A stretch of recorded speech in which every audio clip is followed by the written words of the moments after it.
Hello दोस्तों, welcome back to my channel exam store. दोस्तों, UP triple SC video re exam 2023 का जो होने वाला है उसके लिए मैं बहुत ही ज़्यादा इम्पॉर्टेंट वीडियो आपके सामने लेकर आ रहा हूं।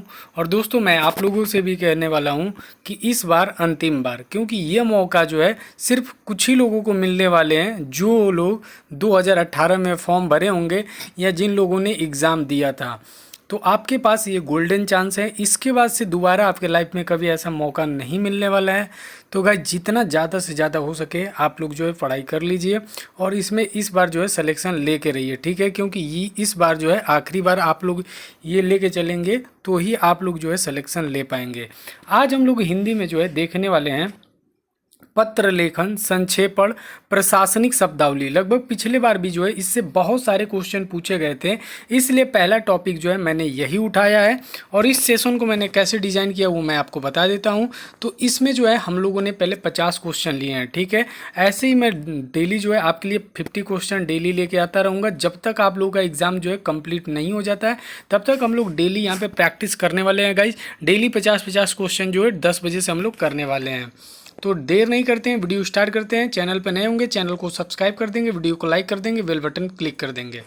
तो दोस्तों, यहाँ पे आप देख सकते हैं ये जो है चैप्टर 27 है। आप लोग सभी लोग इस बुक के बारे में जानते हो, जिस बुक से मैं पढ़ा रहा हूँ। तो ये आप सभी लोगों के पास होगी भी। आदित्य पब्लिकेशन की ये बुक है, बहुत ही अच्छी, सामान्य हिंदी के लिए। और इससे भर भर के क्वेश्चन आपके एग्जाम में पूछे जाते हैं।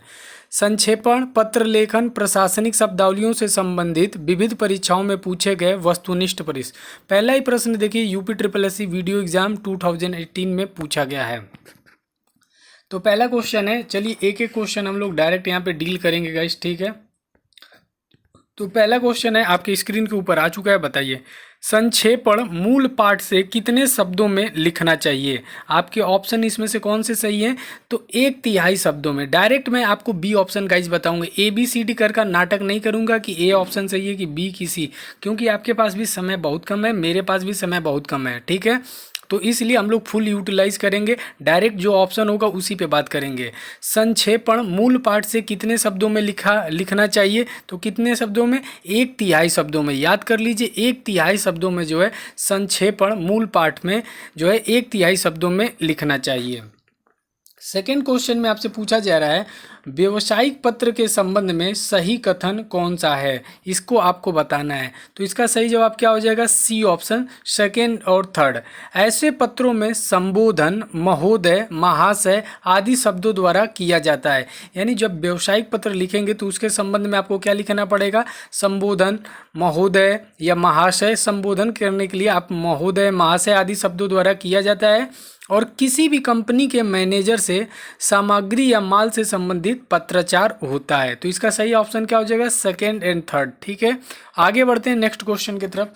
तीसरी क्वेश्चन में आपसे पूछा जा रहा है, शासकीय पत्र के संदर्भ में कौन सा कथन गलत है। क्वेश्चन को ध्यान से पढ़िएगा, इसमें इस बार गलत पूछा जा रहा है। तो राइट आंसर क्या है इसका? B option.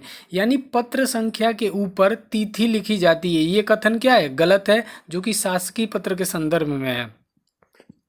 आगे हम लोग बात करते हैं फोर्थ क्वेश्चन की तरफ, ठीक है।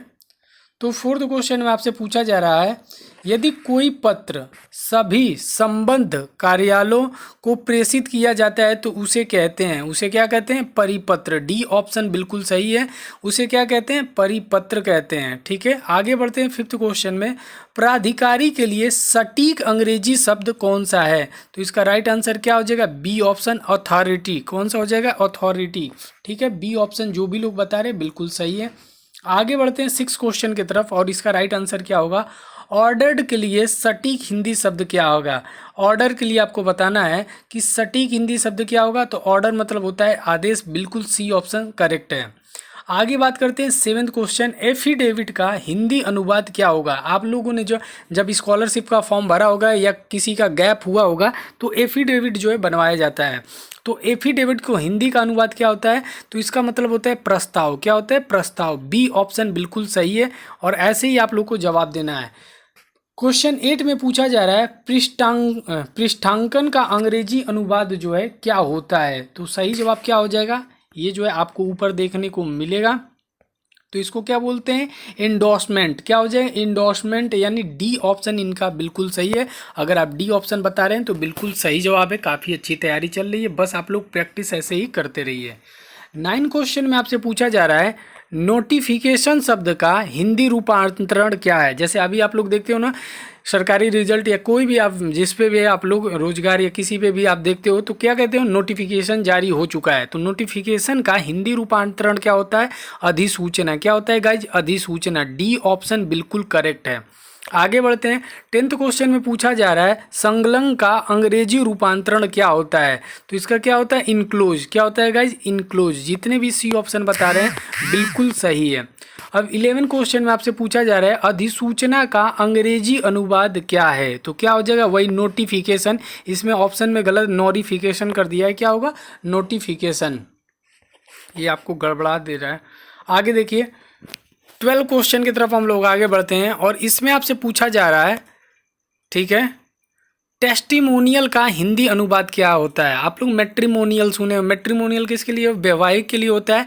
वैसे ही टेस्टिमोनियल का हिंदी रूपांतरण क्या होता है, प्रशंसा पत्र। ये क्या होता है, प्रशंसा पत्र होता है। इसको आपको ध्यान में रखना है।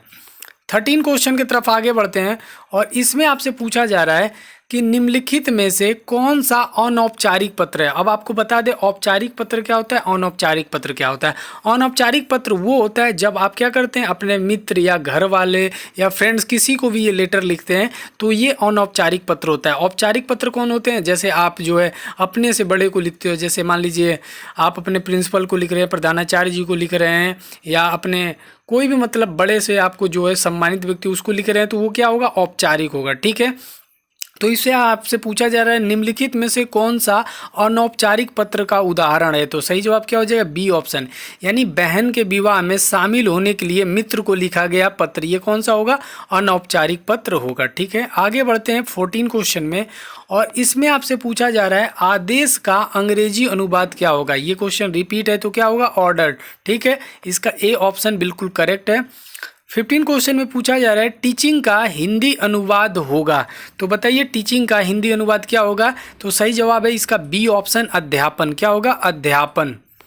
16वें क्वेश्चन की तरफ आगे बढ़ते हैं और इसमें पूछा जा रहा है परिपत्र के संबंध में कौन सा कथन गलत है। ये आपको ध्यान में रखना है कि गलत पूछा जा रहा है।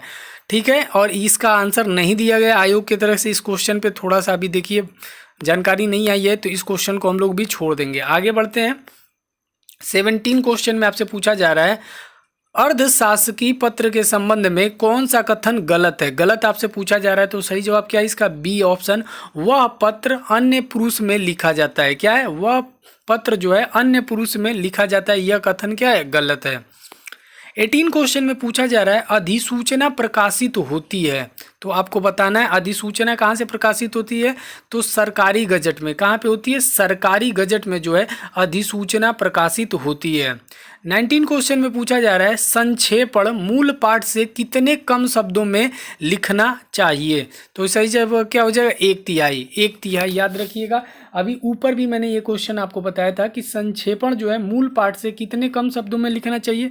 तो 1/3 याद रखिए, 1/3। आगे 20 क्वेश्चन में पूछा जा रहा है अमेंडमेंट के लिए सटीक हिंदी अनुवाद क्या है। जो लोग भी कॉन्स्टिट्यूशन यानी पॉलिटी पढ़े होंगे, संविधान, उसमें अमेंडमेंट आपको पता होगा कि आर्टिकल 368 के अकॉर्डिंग आप लोग क्या कर सकते हैं, संशोधन कर सकते हैं। तो इसका सही जवाब क्या हो जाएगा गाइज, बी ऑप्शन बिल्कुल सही है। संशोधन जितने भी लोग बता रहे हैं वो बिल्कुल सही है। 21 मच्छरों के प्रकोप के संबंध में शिकायत पत्र लिखना हो तो किसे लिखेंगे। तो माननीय स्वास्थ्य अधिकारी को। किसके लिखेंगे, माननीय स्वास्थ्य अधिकारी को। क्या प्रधानमंत्री जी को लिखेंगे, नहीं। तो सही जवाब क्या है, ए ऑप्शन बिल्कुल करेक्ट है। आगे बढ़ते हैं 22 क्वेश्चन में और इसी तरह आप लोग चैनल को सब्सक्राइब, वीडियो को लाइक कर दीजिएगा। 22 क्वेश्चन में पूछा जा रहा है जब कोई सरकारी पत्र, ज्ञापन का कार्यालय, ज्ञापन एक साथ अनेक प्रेषितियों को भेजा गया उसे क्या कहते हैं। तो उसे परिपत्र कहते हैं। क्या कहते हैं, परिपत्र। यानी कोई भी सरकारी पत्र हो और एक साथ कई लोगों को भेजा जाता है तो उसे क्या कहते हैं गाइज, परिपत्र कहते हैं, याद रखिए। 23 में पूछा जा रहा है निम्नलिखित में से कौन सा पत्र व्यक्तिगत पत्र की श्रेणी में आएगा, यानी यहाँ से आपसे व्यक्तिगत पत्र की श्रेणी के बारे में पूछ रहा है, तो कौन सा आएगा, मित्र को जो पत्र आप लिखते हैं वो कौन से किस में आएगा, व्यक्तिगत पत्र की श्रेणी में आएगा। 24 क्वेश्चन में आपसे पूछा जा रहा है कि निम्नलिखित में से कौन सी पत्र की विशेषता नहीं है। गाइस जो नहीं वाले सवाल होते उसमें आपको थोड़ा सा ध्यान जरूर देने लायक है, नहीं तो आप आता हुआ क्वेश्चन भी गलत कर देंगे। तो निम्नलिखित में से कौन सी पत्र की विशेषता नहीं है, तो राइट आंसर हो जाएगा विनयशीलता। कौन सा हो जाएगा, विनयशीलता जो है वो पत्र की विशेषता नहीं है। 25 में पूछा जा रहा है गंदगी की समस्या से पीड़ित मोहल्ले वासियों की ओर से नगर पालिका अध्यक्ष को लिखा गया पत्र निम्नलिखित में से किस श्रेणी के अंतर्गत आएगा। तो किसके अंतर्गत आएगा, ये शिकायती पत्र होगा। क्या होगा गाइस, शिकायती पत्र, क्योंकि आप लोग जो है गंदगी की समस्या से पीड़ित जो है मोहल्ले वासी वो लोग पूरा जो है ये पत्र लिख रहे हैं, तो ये किसके अंतर्गत आएगा, शिकायती पत्र के अंतर्गत आएगा। 26 क्वेश्चन में आपसे पूछा जा रहा है और इसका आपको जवाब देना है, यदि सभी राज्य सरकारों को कोई एक सरकारी पत्र भेजा गया हो तो उसे क्या कहते हैं। अभी मैंने आपको बताया कि सभी राज्य सरकारों को कोई एक सरकारी पत्र भेजा जाए तो उसे क्या कहते हैं, परिपत्र। क्या कहते हैं गाइस, परिपत्र। ये आपको ध्यान में रखना है कि कोई भी मतलब मान लीजिए कोई भी उत्तर प्रदेश के द्वारा यानी योगी आदित्यनाथ जी महाराज के द्वारा कोई भी अगर पत्र जारी किया जाता है तो सभी अधिकारियों के लिए अगर जाता है तो क्या होगा, परिपत्र होगा। ठीक है, ये आपको ध्यान में रखना है।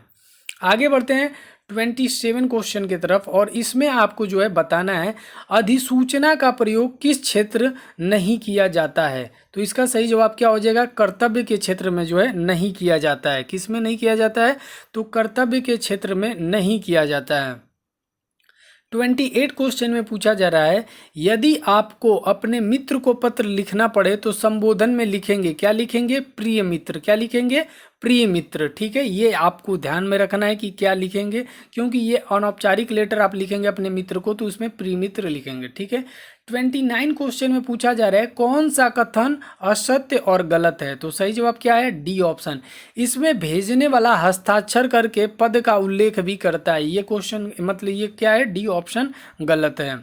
अब 30 क्वेश्चन की तरफ आगे बढ़ते हैं और इसमें पूछा जा रहा है सभी राज्य सरकारों को भेजा जाने वाला सरकारी पत्र कहलाता है। अभी मैंने आपको बताया क्या कहलाता है, परिपत्र। ये आपको अब याद भी हो जाएगा, बार बार आ रहा है तो आप लोग खुद भी देख सकते हैं कि ये क्वेश्चन आपको याद होने लगा है। 31 क्वेश्चन की तरफ आगे बढ़ते हैं और इसमें आपसे पूछा जा रहा है व्यक्तिगत पत्र के संबंध में असत्य कथन कौन सा है। तो कौन सा है, डी ऑप्शन। यानी इन पत्रों में आपसी संबंध का कोई प्रभाव पत्र पर नहीं पड़ता है। डी ऑप्शन बिल्कुल करेक्ट है। आगे बढ़ते हैं 32 क्वेश्चन की तरफ और इसमें आपसे पूछा जा रहा है मच्छरों की समस्या से, तो इसका भी क्या हो जाएगा, शिकायती पत्र। क्या हो जाएगा गाइस, शिकायती पत्र। 33 क्वेश्चन में पूछा जा रहा है निम्नलिखित में से कौन सी पत्र की विशेषता नहीं है। तो कौन सी नहीं है, डी ऑप्शन। अग्रज जो है वो पत्र की विशेषता नहीं है। 34 क्वेश्चन की तरफ आगे बढ़ते हैं और ज़्यादा क्वेश्चन नहीं, आपके 50 क्वेश्चन है इसमें। निम्नलिखित में से कौन सा पत्र व्यक्तिगत पत्र की श्रेणी में आएगा। तो कौन आएगा, अभी मैंने आपको बताया है जो पिता को पत्र हो सकता है या मित्र को पत्र हो सकता है, ये सब किस में आते हैं, व्यक्तिगत पत्र की श्रेणी में आएगा। 35 में पूछ रहे हैं कौन सा पत्र औपचारिक पत्र के अंतर्गत नहीं आता है। नहीं आता है तो कौन सा, व्यक्तिगत पत्र जो है औपचारिक पत्र के अंतर्गत नहीं, ये अनौपचारिक पत्र के अंतर्गत आता है। 36 क्वेश्चन में पूछा जा रहा है जब एक अधिकारी दूसरे अधिकारी को व्यक्तिगत शैली में से पत्र लिखता है तो उसे क्या कहते हैं, तो उसे अर्धशासकीय पत्र कहते हैं। 4 स्टार वाला क्वेश्चन है गाइज, इसको आपको याद रखना है, बार बार एग्जाम में पूछा जाता है और हर बार पूछा जाएगा। तो 36 का कौन सा ऑप्शन सही हो जाएगा, बी ऑप्शन बिल्कुल करेक्ट है। अब हम लोग आगे बढ़ते हैं नेक्स्ट क्वेश्चन की तरफ अपने, और मेरा नेक्स्ट क्वेश्चन 37 है। इसमें देखिए एक विद्यार्थी को अपने स्कूल के प्रधानाचार्य को अभिनिवेदन में क्या नहीं लिखना चाहिए। तो क्या नहीं लिखना चाहिए, निवेदक, यानी ए ऑप्शन बिल्कुल करेक्ट है। 38 क्वेश्चन में पूछा जा रहा है प्रदूषित पानी से महामारी की आशंका के संबंध में शिकायत पत्र लिखना हो तो किसे लिखेंगे। तो किसे लिखेंगे, माननीय स्वास्थ्य अधिकारी को। किसको लिखेंगे, माननीय स्वास्थ्य अधिकारी को जो है आप शिकायत पत्र लिखेंगे अगर आपके यहाँ प्रदूषित पानी से महामारी की आशंका है तो। 39 क्वेश्चन में पूछा जा रहा है, बाढ़ पीड़ितों के सहायता के संबंध में पत्र लिखना हो तो किस अधिकारी को पत्र लिखेंगे? तो किसको लिखेंगे? जिला अधिकारी को। यहाँ पे आपको किसको लिखना होगा? जिला अधिकारी को जो है आपको पत्र लिखना होगा अगर बाढ़ से पीड़ित कोई भी लोग हैं जिनको सहायता चाहिए। 40 क्वेश्चन में पूछा जा रहा है, अपने पिता को पत्र लिखना हो तो संबोधन किया जाता है। क्या किया जाता है? प्रिय आत्मज। क्या किया जाता है? प्रिय आत्मज। ये आपको याद रखना है। आगे बढ़ते हैं 41 क्वेश्चन में और इसका आपको जवाब देना है, अधिसूचना का प्रयोग किस क्षेत्र में नहीं किया जाता है? तो कर्तव्य के क्षेत्र में। ये तो क्वेश्चन रिपीट है। यदि आपको अपने मित्र को पत्र लिखना पड़े तो संबोधन में क्या लिखेंगे? प्रिय मित्र। ये भी क्वेश्चन रिपीट है और इससे आपका जो है पता चलेगा कि आप जो भी क्वेश्चन पढ़ रहे हैं उसका देखिए इंट्यूशन काम कर रहा है और तुरंत आप जो है उसका रिस्पॉन्स कर पा रहे हैं। 43 क्वेश्चन में आपसे पूछा जा रहा है, कौन सा कथन जो है असत्य और गलत है? तो इसमें आपको बताना है, जहाँ पर प्राप्तकर्ता का पूरा नाम लिखा जाता है उसके ऊपर सेवा में लिखा जाता है। ठीक है, ये क्या है? असत्य है और गलत है। आगे बढ़ते हैं 44 क्वेश्चन में पूछा जा रहा है, सभी राज्य सरकारों को भेजा जाने वाला सरकारी पत्र परिपत्र कहलाता है। क्या कहलाता है? परिपत्र। आप लोग दावे के साथ कह सकते हो ये क्वेश्चन तो कभी नहीं गलत करोगे क्योंकि कितनी बार आ चुका है।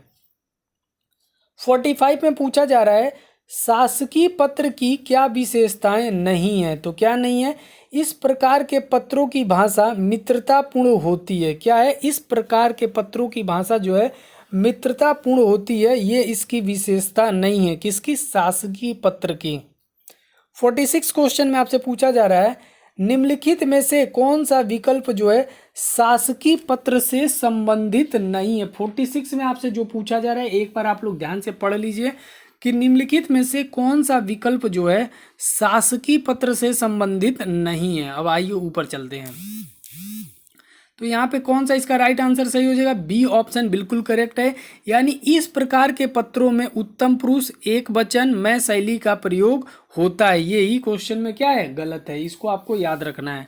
47 में आपसे क्या पूछा जा रहा है, निम्नलिखित में से कौन सा विकल्प शासकीय या सरकारी पत्र से संबंधित नहीं है? तो राइट आंसर क्या हो जाएगा इसका? D option. यह पराये समान स्तर के अधिकारी को लिखा जाता है। यह क्या है? इससे संबंधित नहीं है। ठीक है, 47 का डी ऑप्शन बिल्कुल करेक्ट है। आगे हम लोग बढ़ते हैं 48 क्वेश्चन में और इसमें आपसे पूछा जा रहा है कि निम्नलिखित में से कौन सा विकल्प शासकीय पत्र से संबंधित है?